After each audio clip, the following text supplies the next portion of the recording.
आज आपल्यासोबत जोडलेले आहेत. अचलपूर नव्हे तर जिल्ह्यातील एक धडाडीचं व्यक्तिमत्व, एक बोलकं व्यक्तिमत्व, अचलपूर शहरातील गावरान 90 या प्रसिद्ध युट्यूब चॅनलचे संपादक श्री प्रवीण भाऊ तायडे. आपण त्याच्याशी ही जी आता निवडणूक झाली आहे त्याच्याविषयी चर्चा करणार आहोत.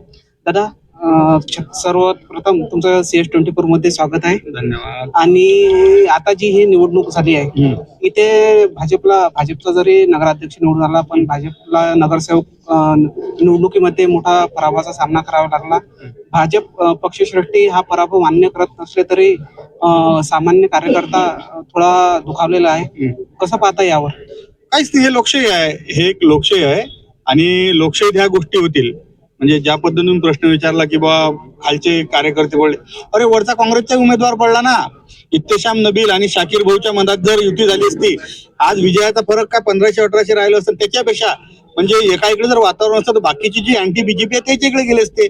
म्हणजे ज्या पद्धतीनं भारतीय जनता पार्टीचे उमेदवार मतविभाजन पडले आहेत, त्याच पद्धतीनं काँग्रेसचा नगराध्यक्ष पदाचा उमेदवार हा सुद्धा मतविभाजनात पडलाच नाही. यालाच तर लोकशाही म्हणतात. अरे मला एक सांगा, ज्या पद्धतीनं चला तुम्ही उभे राहणार मी उभा राहतो, अशानं निवडणुकच होणार नाहीत ना. ह्या लोकशाहीचा सुंदर उदाहरण म्हणजे अचलपूर नगरपालिकेचा निवडणूक.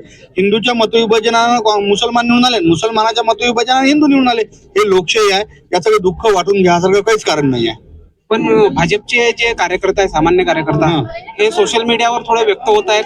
त्यांना किंवा भाजपने तिकीट वाटपामध्ये मोठा घोळ केलेला आहे केल्याची भावना त्यांनी व्यक्त केलेली आहे. तर सोशल मीडियाचं कमेंट सेक्शन आपण पाहिलं तर त्यावर कमेंटचा उद्रेक पाहायला मिळत आहे. कसं पाहता?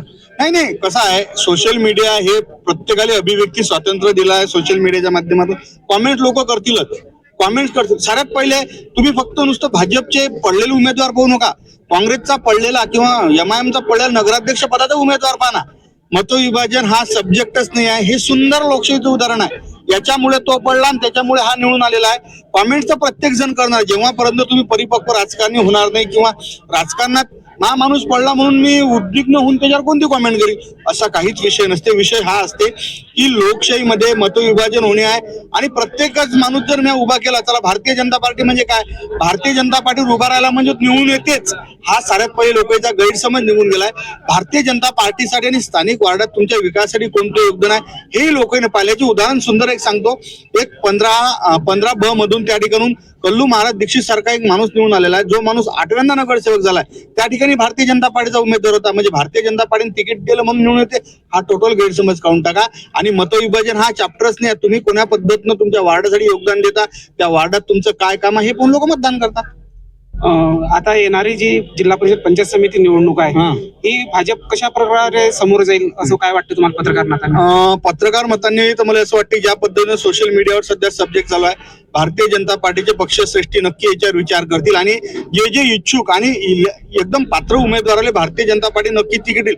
भारतीय जनता पार्टीनं तेच भूमिका करा आणि तेच भूमिका काँग्रेसने करा, तेच भूमिका प्रहारने करा, तेच शिवसेनेनं करा, तेच राष्ट्रवादीने करा. भारतीय जनता पार्टीचे एका पर्टिक्युलर मी सब्जेक्टसाठी विषयासाठी बोलत नाही.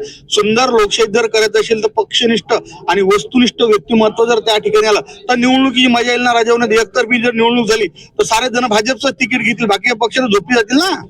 हो, एक अशी चर्चा आहे की आपल्या देशातील जेवढे पक्ष आहेत त्यांना म्हणजे एकटा भाजप वरून पुरलेला आहे. भाजपने काँग्रेस संपवली, भाजपने शिवसेना संपवली, पण आता अशी एक चर्चा आहे की भाजपच संपवणार आहे. एक पत्रकार म्हणून कसं पाहता यावं? नाही, हे अत्यंत बरोबर आहे. भारतीय जनता पार्टी ज्या पद्धतीने आयारामाची संख्या आहे, कारण भारतीय जनता पार्टी म्हणजे शाश्वत विजय, हा एक गैरसमज झाला. आज तुम्ही ज्या पद्धतीने सांगत आहे भारतीय जनता पार्टी हाच काळ काँग्रेसमध्ये झाला, ज्या टाइमले स्वर्गवासी इंदिरा गांधी, नेहरू वगैरे, लाल बहादूर शास्त्री, ज्यावेळेस काँग्रेस एकदा विशेष फ्लो मध्ये होते, त्यावेळेस बाकी चिल्लर चालर पक्ष ऑटोमॅटिक काँग्रेस सोबत हे असं होणारच आहे. प्रत्येकाचा एक टाइम असते. भारतीय जनता पार्टीनं देव, देश, धर्म ह्या तिन्ही गोष्टी ठेवल्या आहेत. विशेष म्हणजे भारतीय जनता पार्टी हे काही एकदम चला बा स्वातंत्र्य काळासाठी उभी राहिली तसं नाही. तो काळ वेगळा, तर आज काळ वेगळा आहे. भारतीय जनता पार्टीचा कार्यकर्ता हा जमिनीतून आलेला कार्यकर्ता पाहिजे, पण जे मोठ्या पक्षातून मोठ्या स्तरावरचे नेते एकदम येऊन राहिले आणि भारतीय जनता पार्टीच्या स्थानिक कार्यकर्त्याला त्या ठिकाणी डावलल्या जात आहे, तर येणाऱ्या कालखंडात भारतीय जनता पार्टीने जर नक्की विचार करा की आपण जर अशा पद्धतीचा तितंबा जर केला तर एक दिवस आपली परिस्थिती अशी होऊन जाईल.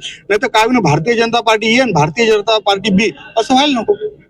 हे होते गावरान 90चे प्रसिद्ध युट्यूब चॅनलचे प्रसिद्ध संपादक श्री प्रवीणजित दादा तायडे यांनी या नुकतीच झालेल्या नगरपालिका निवडणुकीचे सटीक विश्लेषण केलेले आहे आणि भाजप कार्यकर्त्यांची भावना व्यक्त केलेली आहे. मित्रांनो, जर तुम्हाला ही बातमी महत्त्वाची वाटली असेल तर व्हिडिओला लाईक करा.